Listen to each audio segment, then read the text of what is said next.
Coach, just what are your thoughts, reasons again for games and events like coaches versus racism? Um, so you'll ask that question, keep it alive. It's probably we're always dealing with so many issues in our country, but they don't come and go. Racism is every day. And people deal with that, whether it's in the workplace or their personal lives, um, and being able to keep a discussion about it. You never know when somebody's going to hear. Everybody hears about it, but you never know when a person is going to listen and make a difference in somebody else's life. And I think that's what the goal is. Take it from just being a discussion to a reality for someone. Um, that's why I've always been not afraid to talk about it publicly. It's very uncomfortable for a lot of people, and I get that, but it still needs to be brought to attention and talked about and discussed. But you never know it's going to impact somebody's life without that discussion. Thank you, Chris. We'll go to Josh Criswell from Cron. Josh, go ahead, please. There we go. Just going off of Chris's question, just how did University of Houston being a part of this event come to be about? And just kind of as I asked her at the press conference last week, how cool is it just to kind of have Houston be able to kind of be the big stage that hosts this event? Well, the person that came up with the idea, the brains behind it, was actually one of my former players. He was actually in my very first recruiting class at Washington State University back in the late 80s. It might have been 80, 88, might have been 87. Daryl Woods, who I'm very proud of. I stay in contact with a lot of players from just about all my stops. And it's one of my great joys in life is to be a part of those guys' lives.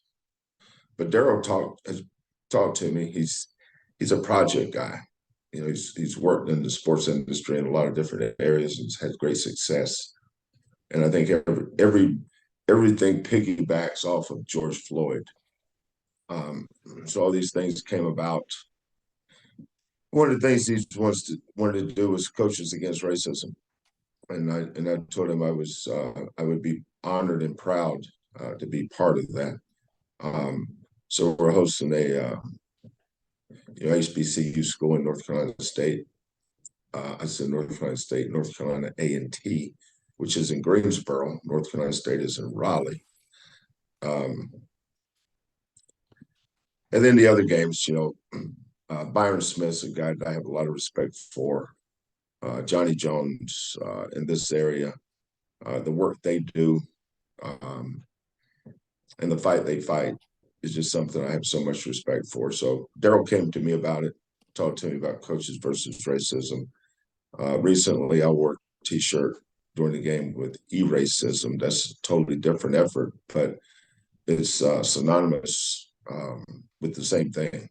So just fighting the fight, man. Doing what you can and wishing you could do more. Thank you, Josh. We'll go to James Mueller from the Cougars. James, go ahead, please. Yeah, good morning, Kelvin. Good morning. I was just wanted to get your thoughts on, you've talked a lot about just the fan base and stuff, but just the crowd Saturday, just the atmosphere they created, seemed like, a new level at Fertitta Center. Were you here for the Oregon game? No. Yeah, very similar. We had that in 2018. No, we didn't have the color coordination with the sections, but that first game against Oregon was electric. The game Saturday was electric. We've had a lot of great crowds. And I think that was part of my disappointment in losing that game was I wanted to win it for the fans, for that crowd Saturday. They had such an impact on that game, and the fact that we couldn't win for them, I felt bad for a lot of reasons. I was disappointed for a lot of reasons, but maybe even upset on a couple of things. But first and foremost, I was really disappointed that we couldn't come through for a win, because that crowd was nothing short of amazing. And hopefully we'll give them a reason to come back. Thank you, Daniel. Daniel Gotera from KHOU. Daniel, please go ahead. Hey, Kelvin, good morning. Good morning. What was, after looking at the game film and all that, what do you think the biggest teachable moment from that game on Saturday was for your group? Well, anytime you're playing talent, there's a level you have to get to. I think it took us, the Oregon game, for instance, with their length and their 7-footers, it's different than Alabama. Because Alabama's they don't have 7-footers, but their quickness. But I think the biggest teachable moment for me was I looked at the guys that stepped up for us, like Tremont Mark. That's one of Tremont's better games. I thought Jarris Walker did some good things. But, in games like that last year, and this is where, from you guys' standpoint, you don't know what you don't know, is that Terrence Arsenault is a true freshman. Jarris Walker is a true freshman. JVA Francis really is a freshman. Maybe not a true freshman, but maybe redshirt freshman. In those moments last year, we had the new guys. Josh Carlton was a 5th-year senior. Tajay Moore was 24 years old. He was a 6-year senior. 6-year. Kyler Edwards was a 4th year. Those guys had all played 100+ games in college basketball. And for Kyler and Big Josh, they had seen a lot of those kinds of games. For our guys, that was their first time.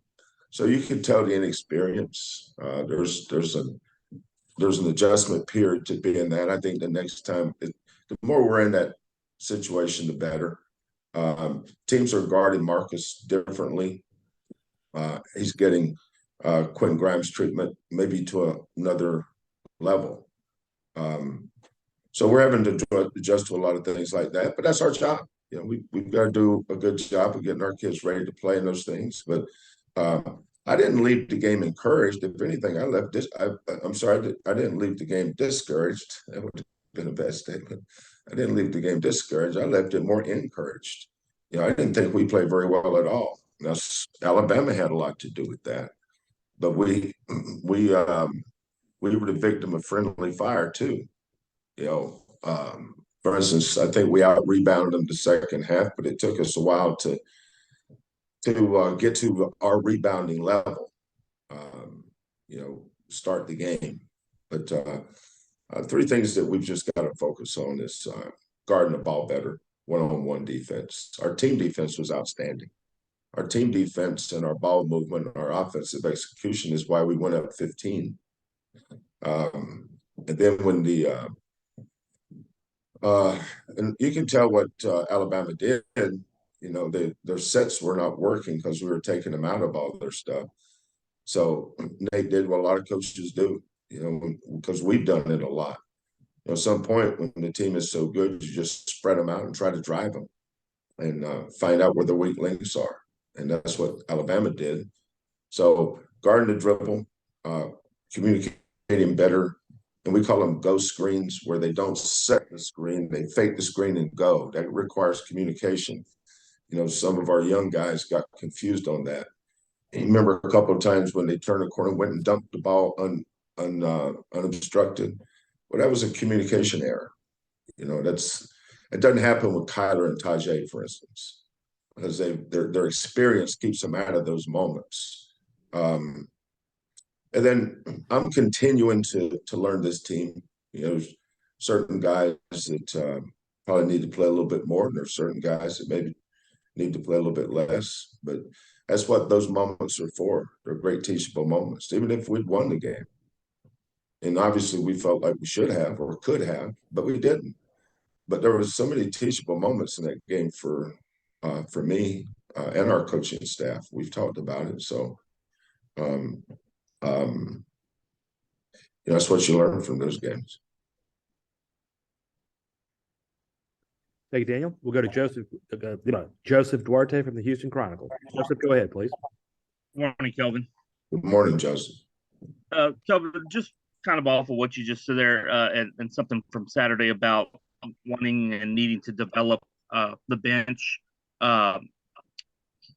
with what you had there. I mean, it sounds easier said than done, obviously, but how do you go about that in terms of, is it picking moments, finding guys, practice? Can you kind of take us through sort of what your vision is, sort of how you, how you go about that? What, developing the bench? Yeah, well, that and getting some guys, in position. They're young. Experience is where it comes from, but sort of how you go about that when you're in a position that you're in and the schedule that you've got, and where these guys can fit in. Oh, it's not real hard, Joseph. It's not complicated. Just get them to practice the right way, throw them in the game, let them play. Terrence is a good example. I think a lot of people overreacted to Terrence's Oregon game. He played against his zone. There's nobody guarding him. Oregon was in the 2-3 zone, and we put him opposite of where we started our offense. So when the ball got swung, we had a shooter there. And he was open. I don't think he took a shot within 10 feet of him. Well, now all of a sudden you play Kent State and St. Mary's and Alabama, were 3 great man-to-man defensive games. And Terrence isn't one of those kids that you draw a lot of plays up for because he's more of a blender. I think the best way that I would describe Terrence coming out of high school is that he's a winner. He's not a guy that's games. He's not the go-to guy yet. He'll develop into that as he goes. For instance, because of the way we've played this year with our 3 starters kind of set, Terrence just needs to continue to work and practice. And I can't overstate that. That's important, that he practices the way that he's going to play. But that's why he's in the right place. He's going to come along. Terrence is a really good player. But there's always adversity and failure on the way to success. Sometimes a kid can handle it fine. It's the people around him that's the problem. Thank you, Joseph. We'll go to Andy Yanez from Gallery Sports. Andy, go ahead, please. Good morning, Kelvin. I was just wondering if you could elaborate on what you just said. Excuse that in the background. Sorry about that. But you talked about one of the things that you guys learned from Alabama's game is you guys have to guard the ball better. I'm just curious if you could expand on what are some of the factors that go into being able to be good on ball defenders. Keep the ball in front of you. Win the first dribble. Those are 2 main factors. Is it as simple as that? Is there something that you guys have to teach, like in terms of where they need to look at when they are guarding on the ball? No. You're taking a common cold and making it cancer. It's real simple. Win the first dribble, keep the ball in front of you. That requires toughness. You got to want to do it. And all our guys can do it. But you got to do it for 40 minutes. So don't make it complicated, Andy. There ain't no expounding or adding to it. It's real simple, as is basketball is. There ain't nothing complicated about this game now. Thank you, Andy. We'll go back to Chris Gardner, please. Go ahead, Chris. Coach, what type of style of play does A&T play, and who are players for them to watch? They're quick, athletic, We've got a big, strong guard. I think he was at Oklahoma State at one point that'll post you up. They just had a great win over UNC Greensboro. And that's the same UNC Greensboro team that was neck and neck with Arkansas under the 4-minute timeout at Arkansas, obviously. So they got good players. One of the things that I think media and fans are going to have to adjust to is that the transfer portal has taken away what you would think of as how games should go. Transfer portal has transformed college basketball and college football. Look at USC this year in football. How did they get from where they were? It wasn't just because of Caleb Williams. It was that transfer portal. Well, transfer portal probably helps mid-majors as much as anybody. Because when they have kids that are constantly leaving, moving up, then they have kids below them that move up to them that sometimes are better than the players they have that are leaving. So the transfer portal is transformative. Everybody talks about NIL, but this NIL thing and the transfer portal are tied at the hip. A lot of kids are transferring because of the NIL. But a lot of the kids that look at Baylor's team that we played in the tournament. You guys may have to research this because I can't remember off the top of my head. Can't remember which one of their kids. They had a kid that transferred from UNC Asheville. And they had another, it was Tegan Flagler. I think one went to Asheville, and if I'm not mistaken, the other one was at a lower mid-major, kind of like that. They moved up. And a lot of times, the way you sustain success rather than have to rebuild is just rebuild with the transfer portal. Then you're not taking a dip to go back up. We're feeling that a little bit. We've got some really good freshmen. I mean, they're talented dudes. But, last year, Terrence's big games were against, who he played in high school last year. Well, them schools ain't on our schedule. He's playing against 22-year-old men, 21-year-old dudes that's in their third and fourth year. That's not a fair fight right now. But as he develops and continues to work, there's no doubt this kid's going to be really good. Same with Jarris. I know Jarris played good Saturday.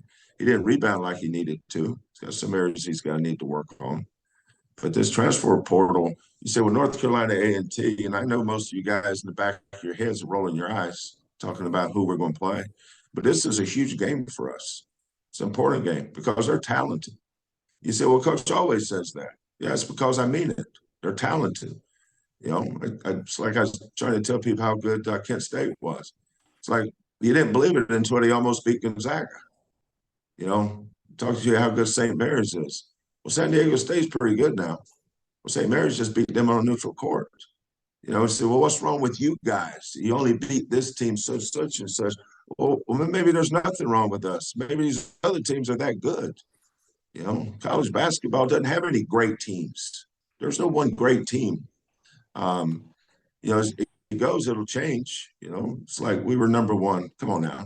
We're number one because we were ranked 4th or 5th, whatever it was, and moved up because the people lost in front of us. But I was watching Connecticut play the other night. If the Final Four was held this week, Connecticut may win it all. And then you watch Alabama the other day, they'd be right there. And then you look at teams like Kent State and St. Mary's. You go, hey, those teams are pretty good. But nobody knew how good they were until after they played us, and then they go play somebody else. So when I talk about A&T having talented guys, they have talented guys. Don't throw that. Everybody talks about coach speak. Well, there's media speak too, where you look at the team's name without knowing nothing about them and say, well, won by 30. Well, that's a mistake. Don't say that. Because I look at these guys, I see them play. I see how hard they play, how tough their kids are. and if you don't come bring it, these schools will embarrass you. So that's why we treat everybody as a big game. We'll go to Matt Peterson with ESPN. Matt, please go ahead. Come on. Hey, Kelvin, nice to speak with you again. Hey, Matt. Hey, Coach, on the broadcast, Dan Schulman and Jay Billis, they mentioned a comment about Juwan Roberts, that he might be the most improved player you've had in over 30 years, just from when he arrived to where he is now. Can you take us through kind of what kind of player he was and what he's done to improve and to get to this level he is now? Yeah, Jaywan is very analytical in nature, extremely smart kid, very intelligent, but he's very analytical. Like if you were to ask him a question that required thought, it would take him a while to process his thoughts to give you the right answer, because he's going to analyze the question. And then he's going, but his game was like that too. I think the biggest thing that Jaywan had to get over, biggest thing for Jaywan was to realize how good he could be and his confidence. Not always a skill set. These guys aren't machines. It's like people look at how tall somebody is and automatically think he's good because he's tall. Jaywan is 6'7", 6'7.5". First time I saw him, went to his high school in Killeen, sat down with his high school coach, visited with him. And I didn't ask him about Jaywan, the player. I just talked to him about him as a person, his personality, what kind of teammate he is, how is he in practice, all the things that's important to me. Whether he's a good player or not, I can see that. But it's the other things that are just as important. Then I saw him play. He played on a really good AAU team in the summer, and I saw him play at Peace Jam. Saw him play at a tournament before that. I'm trying to remember what hotel I was in, because I found a vacant ballroom after one of his games, and I was doing laps around the ballroom in that hotel, talking to Jaywan. Then I found out through Kellen that one of my former players at Oklahoma that started on my Final Four team there, Jabari Brown and Jaywan are cousins. They're related. They're both from the Virgin Islands, St. Thomas. So it made him even more intriguing. But I went to watch him at that Peace Jam. Everybody's looking at the kids that everybody gets inebriated with. But I noticed him. He got every rebound. Not the 7-foot kid that everybody's drooling over. Jaywan got it. Every time they shot and missed, Jaywan got it. I said, okay, Jaywan's cooking with gas now. He's talking Cougar basketball language. And then we just kept following him and recruiting him, and then a bunch of other schools jumped in on him. And how could you not? If you watched him play in high school, you're gonna love that kid. But Kellen is the best I've ever had at identifying kids early that can play for us and establishing a relationship with them, whereas everybody else comes in 3 or 4 months later. And then we've already planted the seeds, and we're getting them out of the ground and chopping them up. We're cooking with them when everybody else is just planting the seed.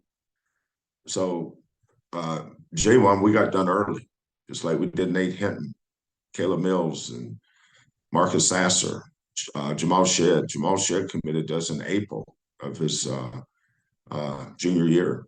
So, but Jaywan fits the mold, but we had to battle through his lack of confidence, low self-esteem, insecurities, nervousness. He had to overcome a lot as a human being. But the easiest way to motivate kids are to build their self-esteem up. Like I didn't think Jaywan played very good the other day, but and I don't think any of us did. Marcus didn't play very good. Jaywan didn't play very good. But it's our job, and that's a reflection on the coaching staff. That's why coaches always say, what, I have to do a better job. It always starts there. You don't say that because you should. You say that because it's the truth. So we got to get Jaywan more confident in those kinds of games. You guys saw him. You know, he wasn't as confident as he was in other games. So we got to get him better there. So it's not about that. That's about building him up, raising his self-esteem. I want J1 chewing wood and spitting at people. I don't want Marcus focused on how they're guarding him. I want him focused on how can I make my teammates better. You know, there's always coaching things that you can take out of games, but that's our responsibility. When our kids play poorly, I always think I can do better. When they play great, I always think, okay, how can we make them more consistent? But that's how coaches think. You know, our players aren't playing good because of me. They're playing good because of them. You know, they're good players. You know, we have to put them in position so they'll be comfortable and confident. And that's what I took out of that game Saturday. But from where J1 started as a red shirt, and he was 17 years old. His mother and family didn't live. He lived with his mother's sister because he had a hope and a dream for a better life here in the United States than he did in the Virgin Islands. So he left home and came over here to live. And his auntie is a beautiful, beautiful woman. I love his family. And so looking at where he was a senior in high school to where he is now, remember, Jay was just a sophomore. He's got 2 more years, or could have 2 more years. So, but I just love that kid. He's as sincere and as honest and caring a human being as you could be. I mean, I just love J1 Roberts. Thank you, Matt. I've got time for one more question. We'll go back to Joseph Duarte from the Chronicle. Joseph, go ahead. Kelvin, this isn't a basketball question, but I was wondering from your time in the Big 12 at the meetings that you would go to in the spring and stuff, did you cross paths with Mike Leach much, or are you friends with him? I coached with Mike Leach. That's right, Washington State, right? He used to come to my radio shows and get a bottle of wine, sit at a table by himself. Barry Switzer, there's an Italian restaurant in Norman called Othello's, and they used to host my radio show, and the fans would call and say stuff, and I'd give it back to them. I'd always give it back. He'd say something to me, I'd say something right back to him. Especially if they told me the water's, if I'm drowning over here and they're telling me the water's wet and they're trying to say, well, why don't you do this one? But it was out of fun. I like having fun with them. And like somebody said, well, why don't we do this? Why don't we do this? So I may say, what do you do for a living? I said, well, I invest money for people.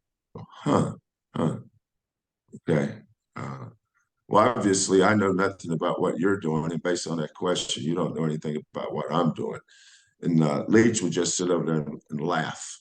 But he was the offensive coordinator at Oklahoma when Josh Heupel was the football coach. And it was Mark Mangino, Brent Venables, Mike Stoops, Kevin Sumlin. I worked with all those guys, and the football staff and the basketball staff at Oklahoma was very tight. But Mike was, and then the night he took the Washington State job, the athletic director at the time was Bill Moose at Washington State, and I worked with Bill Moose when I was at Washington. I worked with Bill. So this is before it was even announced. They called me on the car phone, and I was on a conference call with Bill and Mike. And Mike was asking me about Washington State. He said, what have I done here? But I love Washington State, so I had nothing but positive things to say about the Cougars. I love Pullman. It was a great place for me and my family. But Mike's a good dude, man. Funny. Every question you have about him but don't know him is you're right. He's that guy. Is there any news about his health, Joseph? Well, nothing official, Kelvin. They sent out a statement maybe an hour ago with some updates, but there's reports that he suffered a massive heart attack and was airlifted yesterday. That's what one of the Alabama papers Mississippi papers is reporting. Oh, prayers. God, that just. Everybody send up prayers.